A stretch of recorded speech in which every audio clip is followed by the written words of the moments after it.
Баршаңызға ассалаумағалейкум. Сіздермен бірге қазақ тіліндегі спорт жайлы YouTube арна ERA-X. Видео ұнаса, видеоға лайк басып, арнаға тіркеліп қойыңыздар. Конор Макгрегор UFC-дің 2020 жылдағы ақылы сатылым рекордын орнатты. Бірнеше ай бұрын UFC президенті Дана Уайт UFC 251 және UFC 254 турнирлері осы жылдың ең көп кіріс әкелгенін мәлімдеген еді. Бірақ екі салмақ дәрежесіндегі бұрынғы чемпион Конор Макгрегор бұл ақпаратты жоққа шығарды.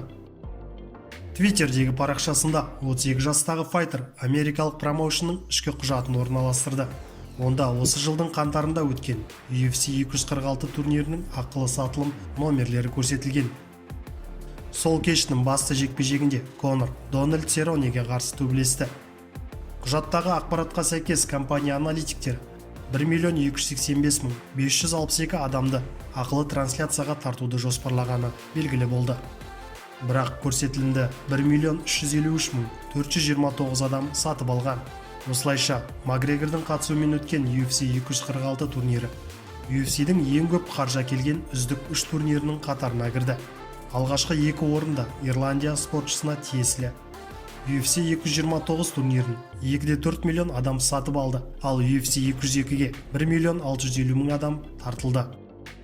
Усман мен Масвидаль шайқасқан UFC 251 турнирінің трансляциясын 1 миллион адам сатып алса, UFC 254 турниріне 600,000 адам ақша төлеген. Бұл кештің басты шайқасында Нурмагомедов пен Геджи төбелесті.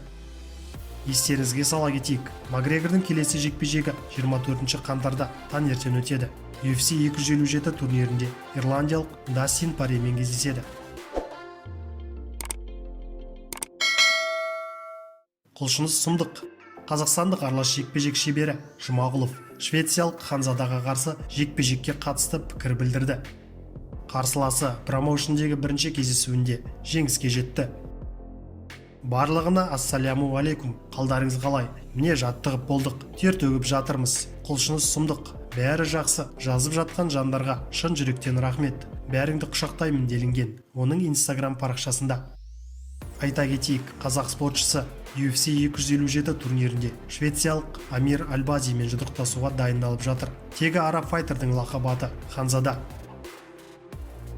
Жарыс 24 қаңтар Абу-Дабидегі жекпе-жек аралында өтеді. Бұл кештің басты оқиғасы Конор Макгрегор мен Дастин Порье кездесуі болады. Жұмағұлов үшін UFC-дегі екінші жекпе-жек. Бірінші кездесуінде ол бразилиялық Раулян Пайваға төрешілер шешімімен есе жіберді. Ресейлік ең жеңіл салмақтағы UFC чемпионы Петр Ян 2021 жылға арналған жоспарын жариялады және UFC-дегі жеңіліссіз серияларының құпиясымен бөлісті. Келесі жекпе-жегін ақпан айында Стерлингке қарсы, ал мамыр айында Диллашоуға қарсы белбеуін қорғайтынын және осы уақыт ең дұрысы екенін айтты. 2021 жылы мен бірнеше мәрте белбеуімді қорғағым келеді. Әр жекпе-жек алдында өзімді өте жақсы сезінемін. Күшімнің жететінін білемін.